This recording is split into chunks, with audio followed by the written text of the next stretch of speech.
What is the last trick you would expect the US to use to gain dominance over African nations? Signing some deals or giving ideal benefits to African nations would be your suggestion, but what the US did is about to shock you. With its educational initiatives, the US decided to control Eritrea youth's minds. The plan is to cause cultural change and political stability by controlling the minds of young people. But why is the US taking such bold moves? Is it not scared of the consequences? Will Eritrea let this happen? Let's find out.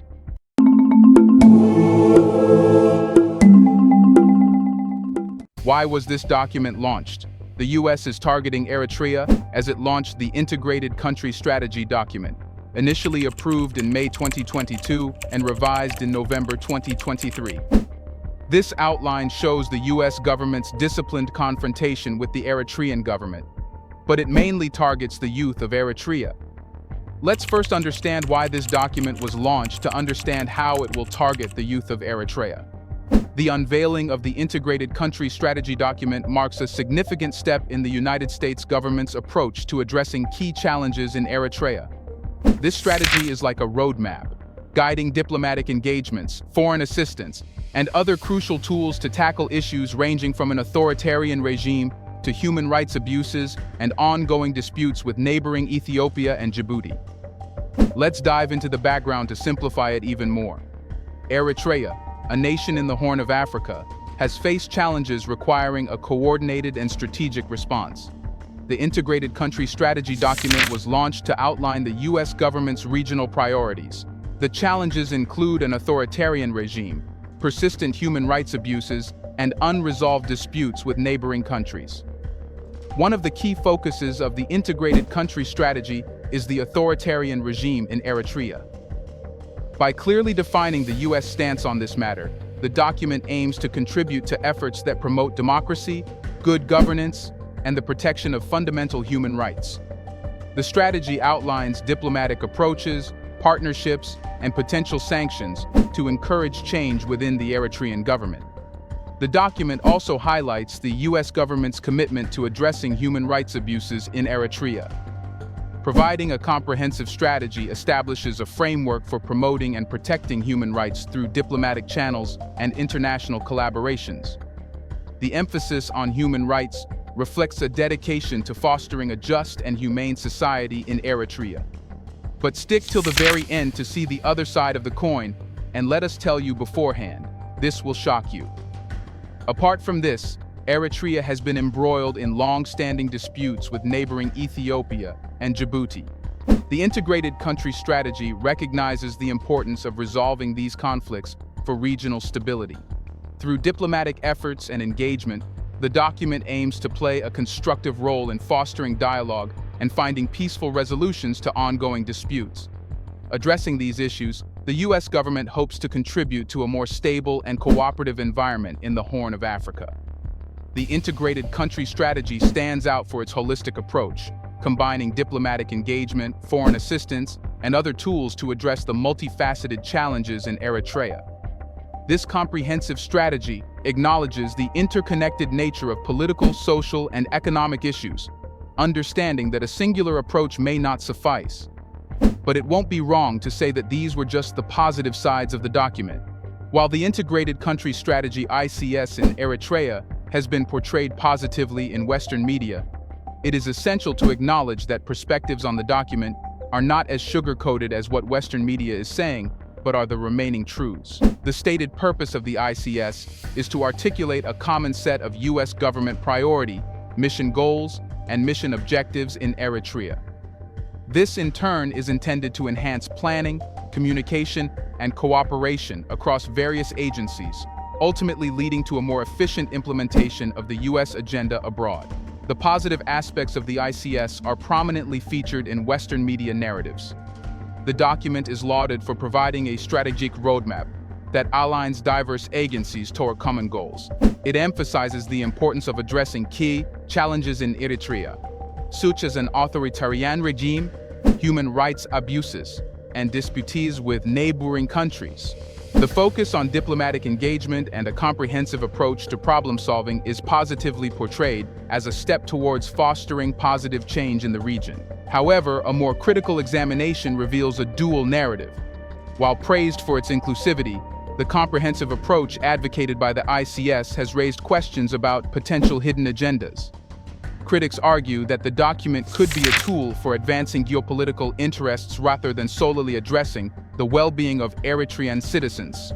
The emphasis on carrying out the U.S. agenda abroad prompts scrutiny regarding aligning these goals with the genuine needs and aspirations of the Eritrean people. Despite the ICS's intention to enhance communication, challenges may arise in interpreting and disseminating information. The Western media narrative, often focusing on positive aspects, overlooks crucial details for a holistic understanding. This disparity in information dissemination could lead to misinterpretations or oversimplifications, hindering a comprehensive evaluation of the ICS's impact. To truly understand the purpose of the ICS, it is crucial to consider alternative perspectives that may not be prominently featured in Western media. Local viewpoints, geopolitical considerations, and historical context must be considered to reflect the document's implications accurately. And this is exactly what we are here for. So, what's the real agenda? Here's a reminder to please like and share the video and subscribe to our channel to watch more videos on Black culture, history, civilization, and identity. Let's continue now. The declassification of a document outlining the United States' strategic goals in Eritrea has sparked curiosity and concern. The document's transparent articulation of the strategic goal revealed a focus on developing Eritrea's next generation, prompting closer examination. The document shows the U.S.'s aim to prepare it for a post-Isaiah regime and emphasizes influencing the youth. While the intention to prepare for a post-Isaiah regime may seem reasonable, the explicit emphasis on influencing the youth raises questions about the nature of the cultural and ideological impact the United States seeks to introduce. But the doubts arises that such explicit goals may not align with the principles of respecting a nation's sovereignty and self-determination. The explicit language used in the document regarding influencing Eritrea's next generation brings cultural concerns to the forefront. There is a troubling risk of unintended consequences, particularly the decline of Eritrean cultural values and traditions. External influences, if not carefully managed, could reshape the beliefs and perspectives of the younger generation, potentially leading to an impurity of the unique cultural identity that Eritrea has long preserved. This cultural clash raises significant questions about the potential conflict between the introduced values and the existing cultural fabric of Eritrea. As U.S. aim to shape the next generation's mindset, the delicate balance between modernization and cultural preservation becomes crucial. Striking this balance is essential to avoid a scenario where Eritrea's rich heritage becomes a casualty of well-intentioned but culturally insensitive initiatives. The document's acknowledgement of preparing for a post-Isaiah regime invites scrutiny into the potential ideological influence the United States aims to exert in shaping the political landscape of Eritrea. While strategic planning for political transitions is not uncommon, concerns arise when external powers play a significant role in determining the course of a nation's political future. This scrutiny gains relevance for supporting Eritrea's sovereignty and the right of its citizens to determine their political destiny. The notion of external influence on political transitions often sparks concern, as it may raise doubts about the authenticity and self-determination of the nation's political trajectory. It is crucial to differentiate between supporting democratic transitions and imposing a specific ideological agenda. Imposing a specific ideological agenda could potentially undermine the very principles of sovereignty and self-determination that nations hold close to. In the case of Eritrea, a careful examination is required to ensure that the strategic goals outlined in the document do not inadvertently compromise the nation's ability to chart its political course. The complexities of international relations require a delicate balance between cooperation and autonomy, while collaboration between nations can foster development and stability. Ensuring that such cooperation respects each nation's unique identity and aspirations is essential. In the case of Eritrea, critics argue that the explicit language in the document may indicate a level of interference that goes beyond the norms of diplomatic engagement. The concern concerns preparing for a post-Isaiah era, and how external actors want to mold the country's future political and cultural landscape. International collaboration should be guided by principles that respect the sovereignty of nations and uphold the right of citizens to determine their destiny. Striking a balance between supporting positive transitions and avoiding undue interference is crucial to fostering a relationship built on mutual respect and understanding. As the United States continues to influence Eritrea's next generation, it is critical to consider potential repercussions and consequences for planning this. One major concern is the erosion of cultural values, and steps must be taken to ensure that external influences complement rather than replace Eritrea's rich cultural tapestry. What plans are presented to target Eritrea's youth?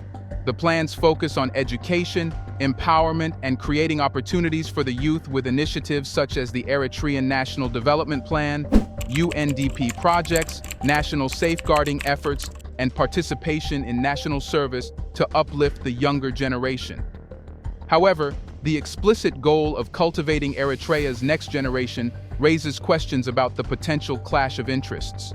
Eritrea's resistant stance, characterized by a perceived attack on the intellectual capacities of its youth, highlights the complexities surrounding the shaping of the nation's cultural, ideological, and political landscape. Eritrea has undertaken commendable initiatives to foster the growth and development of its young population. Educational programs, empowerment initiatives, and the creation of opportunities for the youth are integral components of the Eritrean National Development Plan. Furthermore, the country actively engages with UNDP projects, pursues national safeguarding efforts, and encourages participation in national service, all geared towards enhancing the capabilities and prospects of the younger generation. However, as highlighted in the policy paper, the explicit goal of cultivating Eritrea's next generation introduces complexity. This strategic objective suggests a considerable interest in influencing Eritrea's youth's cultural, ideological, and political landscape, potentially steering the direction of the country's future. The explicitness of this goal invites scrutiny, as it prompts questions about the extent to which external influences may shape the values and perspectives of the younger generation. Contrary to the intentions behind ongoing initiatives, Eritrea's resistant stance becomes apparent in its perceived opposition to external influences, especially on the intellectual capacities of its youth. The notion that the country has attacked the brains of young people highlights a deep-seated concern about safeguarding the nation's autonomy and preventing unwarranted external interference in its internal affairs. This resistance raises questions about the compatibility of external initiatives with Eritrea's vision for its youth and the nation's future. The clash of intentions between external initiatives and Eritrea's resistant stance reflects the complexities surrounding the nation's developmental course. While efforts are made to empower and educate the youth, the explicit goal of shaping Eritrea's next generation introduces a potential clash of interests. And what consequences will the U.S. face for having such agendas? As the U.S. government adopts an aggressive stance towards Eritrea, questions surrounding the ethical implications of its actions and the lack of transparent communication with the Eritrean government have come to the forefront. This analysis delves into the potential consequences of the U.S. agenda, shedding light on concerns about the perception of the United States as an assertive force with hegemonic tendencies. The global impact of such a stance is explored, prompting a critical examination of the ethical dimensions involved. The aggressive stance adopted by the United States towards Eritrea raises ethical questions about the nature of diplomatic engagements. The failure to engage in open communication with the Eritrean government adds a layer of complexity to the situation, as it may be perceived as a departure from diplomatic norms and principles. This departure sparks concerns about the ethical considerations of a diplomatic approach that leans towards confrontation rather than dialogue. One of the potential consequences highlighted by the analysis is the perception of the United States as an arrogant force. The aggressive stance and a lack of open communication may contribute to an image of the U.S. as an imposing power inclined to assert its influence unilaterally. Such a perception raises alarms about the potential global repercussions, as it may strain diplomatic relations and foster distrust in the international community. The consequences of the U.S. agenda in Eritrea extend beyond the immediate diplomatic sphere, impacting global relations. The potential characterization of the United States as a hegemonic force could influence how other nations perceive and engage with the US on various international issues. This has the potential to create divisions and hinder collaborative efforts on a broader scale, diminishing the effectiveness of initiatives. The failure to communicate openly with the Eritrean government made established diplomatic norms fail. The consequences of shifting from these norms extend beyond the specific Eritrea case, potentially setting a precedent for future diplomatic engagements. This raises concerns about the erosion of established diplomatic principles and the impact on the global diplomatic landscape. Lastly, in what way will all the plans the US have will affect the youth of Eritrea? As the United States outlines plans for influencing Eritrea's youth, exploring the potential impacts on this demographic becomes crucial.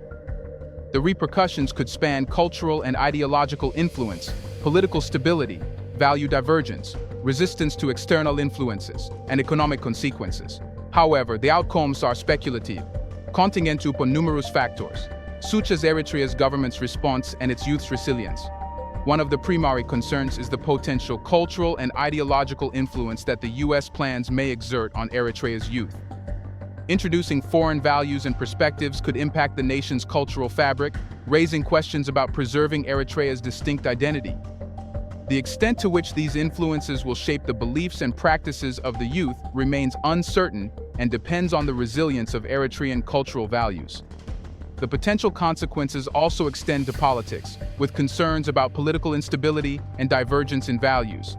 Introducing external ideologies may contribute to shifts in political allegiances and create national tensions. The divergence in values between the introduced influences and Eritrean traditions could pose challenges to the political stability that the nation has historically maintained. Eritrea has demonstrated a historical resilience to external influences, particularly in maintaining its sovereignty. The plans outlined by the US may face resistance from Eritrea's youth, who may be protective of their cultural and political autonomy. The degree of resistance to external influences will depend on the effectiveness of the measures implemented by Eritrea's government to safeguard its youth from perceived encroachments. The economic landscape of Eritrea may also witness potential consequences due to the US plans targeting the youth. Changes in values, aspirations, and economic ideologies introduced through these plans could impact the nation's economic course.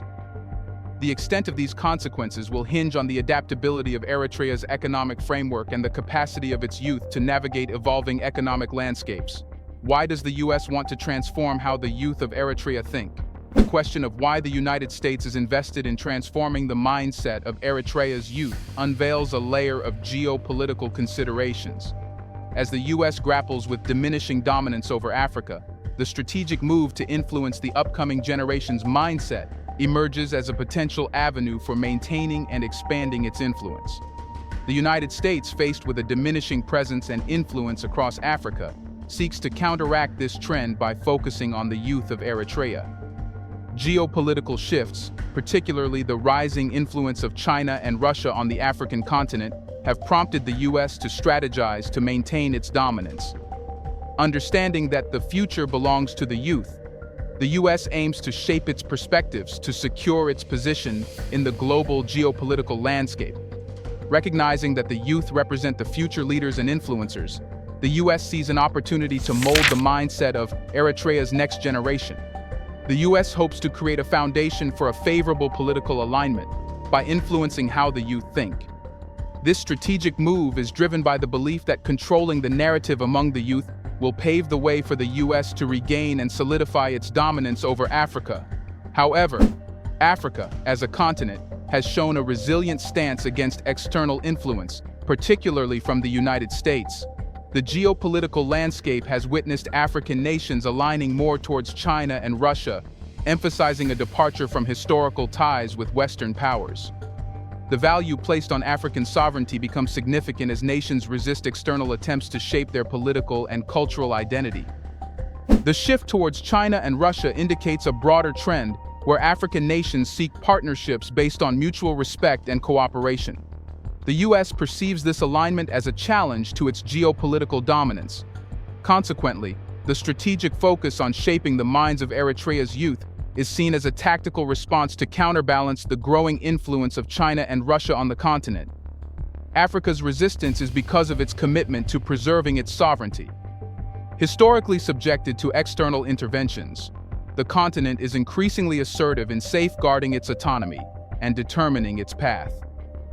The emphasis on valuing African sovereignty reflects a desire among nations to break free from the legacies of colonialism and assert their independence on the global stage. To influence African nations, the question arises, what is the right approach for the United States? Instead of attempting to control the continent or establish military bases, a more effective strategy emerges, one rooted in investment and development partnerships. The United States must recognize the importance of fostering growth and cooperation to gain African dominance. Instead of asserting control through traditional means, such as military presence, focusing on sustainable development offers a more promising avenue. Investing in Africa's economic, social, and infrastructural development benefits the nations involved and establishes a foundation for lasting influence. The U.S. can improve African countries' living standards, education, and healthcare by prioritizing partnerships and collaborations. This approach builds goodwill and trust, creating a positive image for the United States on the continent. Additionally, economic investments can spur job creation and innovation, fostering mutual benefits for the U.S. and African nations. By choosing development over dominance, the United States can cultivate lasting relationships beyond mere control, leading to a more prosperous and interconnected future for both parties. Do you think the U.S. should try to control Eritrea's youth minds? Is this the right way to gain dominance over Africa? Will the African nation let this happen? Let us know in the comment section. Do you think the international community should take action on the US's attack on Eritrea youth's mind? Do you want to watch more videos like this one? If yes, subscribe to our channel and press the bell icon next to it.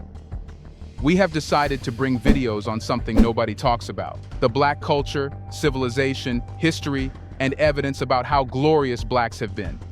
Thanks for watching, and until the next video, stay tuned.